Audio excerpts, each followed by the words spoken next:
Hello students, कैसे हैं? तैयारी कैसी चल रही है आपकी?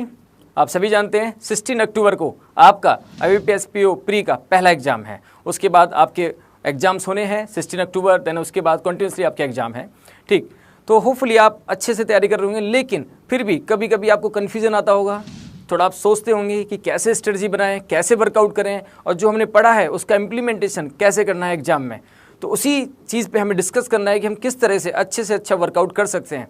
सो गाइज, इन्हीं प्रॉब्लम्स को हमें डिस्कस करना है, इन्हीं स्ट्रेटजीज को डिस्कस करना है और किस तरह से हमें अच्छे से वर्कआउट करना है। तो मैं Radhe as a reasoning faculty आपसे डिस्कस करूंगा कि हम किस तरह से अच्छी अप्रोच बना सकते हैं।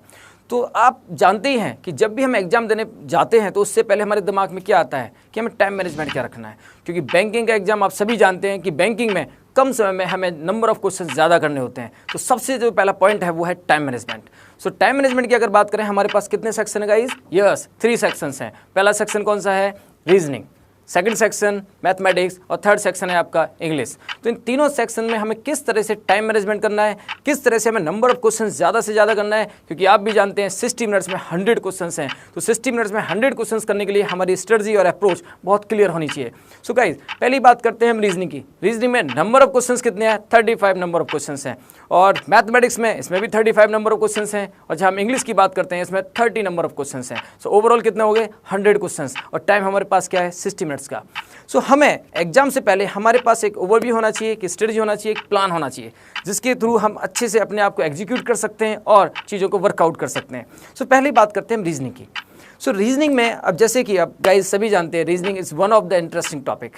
अब जैसे मैथमेटिक्स की हम बात करें तो थोड़ा सा उसमें लेंथी कैलकुलेशंस होती हैं, थोड़ा सा कन्फ्यूजन बन जाता है, थोड़े से हमें फॉर्मूलेज याद करने पड़ते हैं, स्क्वायर्स याद करने पड़ते हैं, थोड़ा सा कन्फ्यूजन है, मेहनत ज़्यादा करनी पड़ती है। रीजनिंग में भी हमें प्रैक्टिस करना होता है, लेकिन रीजनिंग की जब हम बात करते हैं तो एक इंटरेस्टिंग सब्जेक्ट है। क्यों है? क्योंकि रीजनिंग एक प्रेजेंस ऑफ माइंड है। रीजनिंग का मतलब क्या है कि आपका गेम, आपको एक प्रेजेंस ऑफ माइंड के साथ में चीज़ों को वर्कआउट करना है। अगर आपका प्रेजेंस ऑफ माइंड काम करता है, अगर आपको लगता है कि आपका दिमाग काम करता है, तो आप रीजनिंग को बहुत अच्छे से कर सकते हैं। तो रीजनिंग में अब जैसे रीजनिंग में हमारे पास 35 क्वेश्चन हैं। अब टाइम मैनेजमेंट को हम लें तो रीजनिंग में हमें जो टाइम देना चाहिए वो 20 मिनट्स का देना चाहिए। 20 मिनट्स में हम रीजनिंग में नंबर ऑफ क्वेश्चंस ज़्यादा से ज़्यादा करें, जिससे कि हम चीज़ों को वर्कआउट कर पाएँ। सेकंड हमारा मैथमेटिक्स। अब मैथमेटिक्स में लेंथी कैलकुलेशंस आती हैं, जैसे कि आप जानते हैं DI and quadratic equations and number series, तो बहुत सारे क्वेश्चंस आते हैं। ठीक, लेकिन मैथमेटिक्स में हमें थोड़ा टाइम लगता है, क्योंकि वहाँ पे हमें प्रॉब्लम्स को सॉल्व करना पड़ता है, कैलकुलेशंस लेंथी होती हैं, इसलिए मैथमेटिक्स के लिए हमें देना चाहिए 25 मिनट्स। ठीक, जहाँ हम इंग्लिश सेक्शन की बात करते हैं वहाँ हम 15 मिनट्स की बात करते हैं। तो एक ओवरव्यू हमारा क्या बन गया है कि reasoning 20 minutes, mathematics 25 minutes and English 15 minutes. लेकिन गाइज, अभी जैसे सिनेरियो चेंज होता है, हमें प्लान करके जाते हैं, लेकिन एग्जाम जैसे हम देते हैं तो समटाइम्स क्या होता है कि मैथमेटिक्स थोड़ा सा लेंथी कैलकुलेशंस हैं, क्वेश्चंस थोड़े टिपिकल आ गए, या समटाइम्स ये भी हो जाता है कि रीजनिंग में नंबर ऑफ पजल्स बढ़ जाती हैं, और जैसे ही नंबर ऑफ पजल्स बढ़ेंगी थोड़ा सा आपका टाइम उसमें आपको लगाना पड़ेगा। इसलिए हम थोड़ा सा सिनेरियो चेंज कर लेते हैं। तो क्या चेंज कर लेते हैं? अगर हमारी रीजनिंग थोड़ी सी टिपिकल, या टिपिकल क्यों?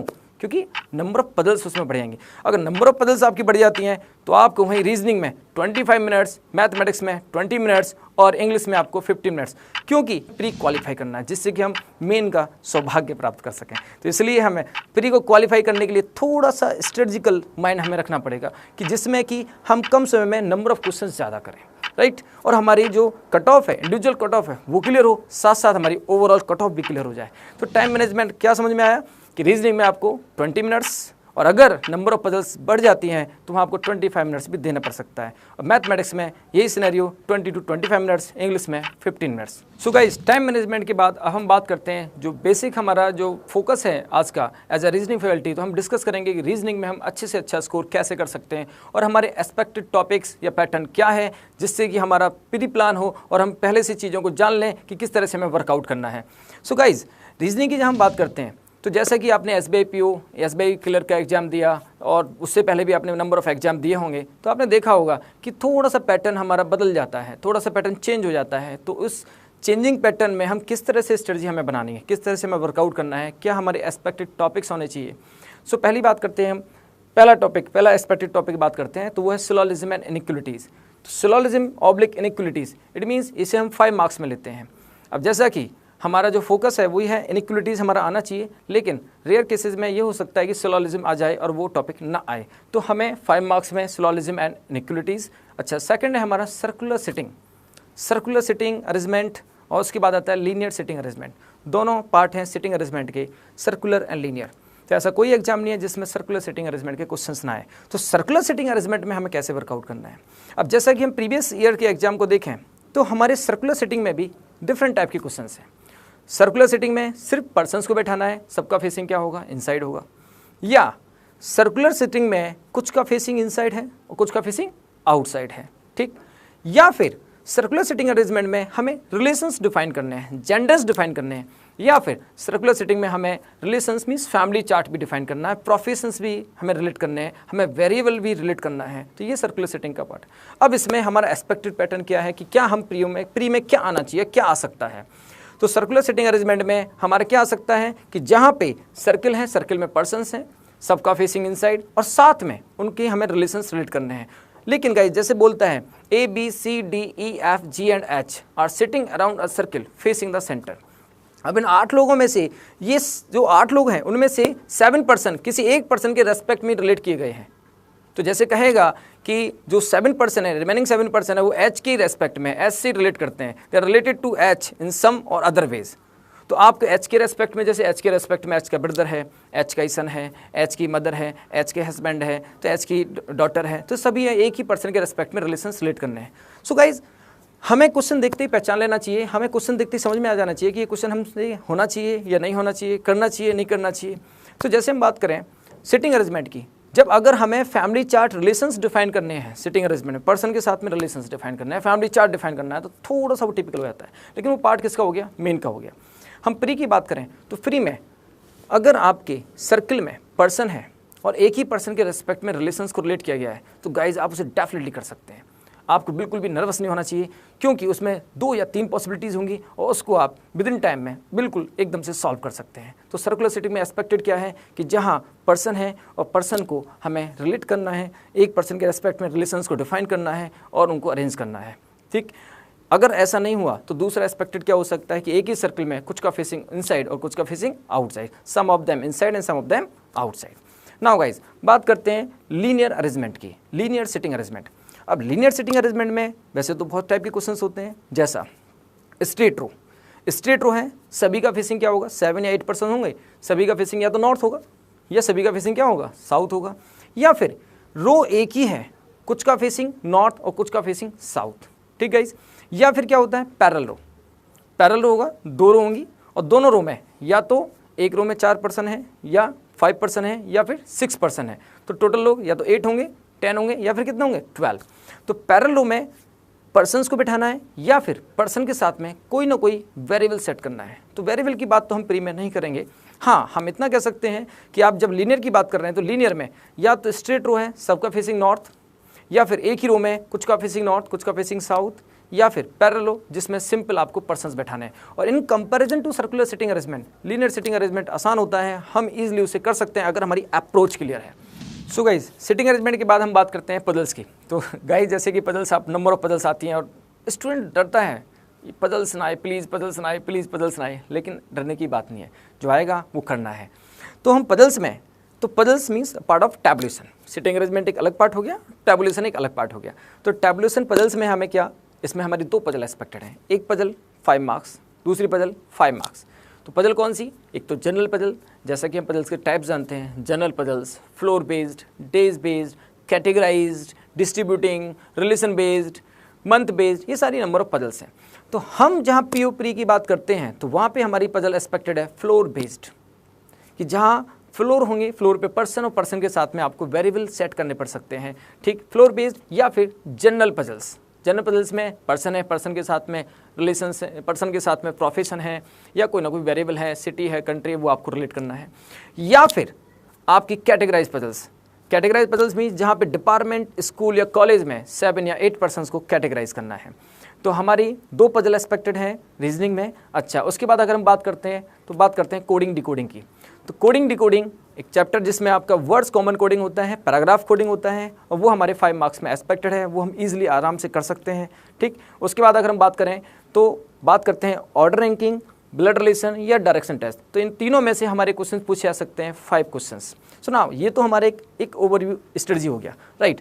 अगर कभी कभी क्या हो सकता है कि पजल्स, जैसे कि हमने बात करी 2 टैबुलेशन 2 सेटिंग, राइट, कितना हो गया 20। लेकिन अगर ऐसा हो गया इनइक्वलिटीज़ एंड सिलोजिज्म दोनों आ जाते हैं तो पजल्स हमारी 3 रह जाती हैं, तो 15 मार्क्स में हो जाएगा। तो थोड़ा वेरी कर सकता है, वो हमें सिचुएशन थोड़ा देखना पड़ेगा। जिसका फर्स्ट डे फर्स्ट जो है उसको बड़े ध्यान से चीज़ों को वर्कआउट करना पड़ेगा, क्योंकि जिनका बाद में एग्जाम है उनको पता लग जाता है कि किस तरह से हमें स्ट्रेटजी और बेहतर बनानी है। लेकिन फर्स्ट डे फर्स्ट शो वालों को थोड़ा सा ध्यान से वर्कआउट करना है, थोड़ा सा देखना है कि हम किस तरह से चीज़ों को वर्कआउट करेंगे, राइट। सो गाइज अब बात करते हैं टाइम मैनेजमेंट और एक्सपेक्टेड टॉपिक्स के अलावा कौन कौन सी ऐसी टिप्स हैं जो आपको हेल्प करेंगी कि हमें किस तरह से एग्जाम को क्रैक करना है। सो पहली बात, फर्स्ट हमारा पॉइंट क्या है? फर्स्ट पॉइंट है don't try to attempt every question. आपको इमोशनल नहीं होना है, ठीक है गाइज। ऐसा नहीं कि आपने क्वेश्चन देखा, नहीं यार मैंने तो मेहनत की, मेरे को करना ही है, ऐसा नहीं करना है आपको। Don't try to attempt every question. Sometime while we are attempting every question we miss out the easy one. हम हर क्वेश्चन को करने के चक्कर में जो आगे इजी आने वाला है उस क्वेश्चन को शायद हम छोड़ जाएंगे या मिस कर जाएंगे। इसलिए आपको हर क्वेश्चन को अटेम्प्ट नहीं करना है, ठीक। सेकंड पॉइंट की बात करें, डोंट बी नर्वस। आपको नर्वस नहीं होना है। समटाइम होता क्या है कि जैसे आपने किसी टॉपिक पे बहुत अच्छे से प्रैक्टिस किया है, बहुत मेहनत की आपने, और उस टॉपिक से आप उस समय क्वेश्चन नहीं कर पाए, या आप थोड़ा सा कंफ्यूज हो गए, या आपका थोड़ा सा आंसर गलत आ गया, तो आपको नर्वस नहीं होना है। क्योंकि नर्वसनेस जैसी आएगी तो नेगेटिविटी आएगी, और अगर नेगेटिविटी आ गई तो हमारा पूरा पेपर ही खराब हो सकता है। इसलिए आपको ध्यान रखना है कि आपको नर्वस नहीं होना है, किसी भी हालत में नर्वस नहीं होना है। आपको स्ट्रांग रहना है, जिससे कि हम आगे आने वाले क्वेश्चन को अच्छे से कर सकें। सो गाइस, तीसरी हम बात करते हैं, तीसरा पॉइंट है पिक द राइट क्वेश्चन। इसका मतलब क्या है? जैसे हम क्वेश्चंस देख रहे हैं, अगर if you are not comfortable with puzzles, कोई बात नहीं, आप पजल छोड़ दीजिए, ठीक है। जिसमें आप कंफर्टेबल हैं उसी क्वेश्चन को आपको पिक करना है, क्योंकि हम क्वेश्चन देखते ही हमें समझ में आ जाता है कि हमसे ये क्वेश्चन होगा या नहीं होगा। हमें कॉन्फिडेंस रहता है कि हम इस क्वेश्चन को कर पाएंगे या नहीं कर पाएंगे, and it comes with practice. ये प्रैक्टिस से आता है, और प्रैक्टिस से हमें पता चल जाता है कि अगर ये क्वेश्चन हमारा आया है तो हमें कॉन्फिडेंस रहता है कि इस क्वेश्चन को हम कर सकते हैं या नहीं कर सकते हैं। तो आपको लिमिटेड टाइम में क्या करना है? Pick the right questions. So next point की हम बात करते हैं, अपने वीक और स्ट्रांग एरियाज़ को, वीक एंड स्ट्रांग एरियाज़ को हमें एनालाइज करना है। हमें देखना है कि हमारे कौन कौन से स्ट्रांग पॉइंट हैं, कौन कौन से वीक पॉइंट हैं। तो स्ट्रांग पॉइंट पे हमें उसके अकॉर्डिंग, स्ट्रांग और वीक पॉइंट के अकॉर्डिंग हमें स्ट्रेटजी बनानी है, और स्ट्रेटजी बनाने के बाद फिर हम अच्छे से जब एग्जाम देने जाएंगे तो चीज़ों को डेफिनेटली वर्कआउट कर पाएंगे। नेक्स्ट हम पॉइंट की बात करते हैं, स्टे कॉन्फिडेंट। आपको पूरे पेपर में कॉन्फिडेंट रहना है, आपको बिल्कुल भी नर्वस नहीं होना है। आपको यही याद रखना है कि हमारे पास समय कम है और कम समय में हम अपना बेस्ट एफर्ट्स दे रहे हैं। आपको रिजल्ट की चिंता एग्जाम टाइम पे नहीं करनी है। जब आप एग्जाम दे रहे हैं तो आप रिजल्ट की चिंता ना करें, सिर्फ अपने एफर्ट्स दें। सो गाइज, हमने क्या क्या बात की?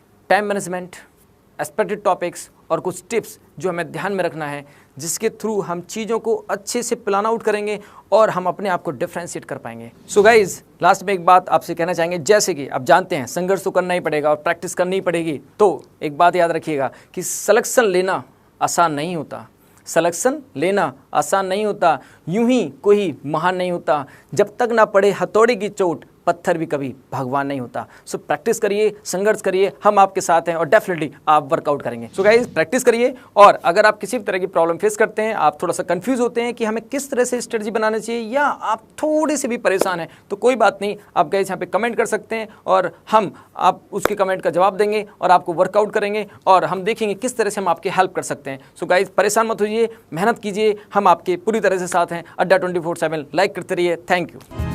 You can watch all our videos and more on your smartphone.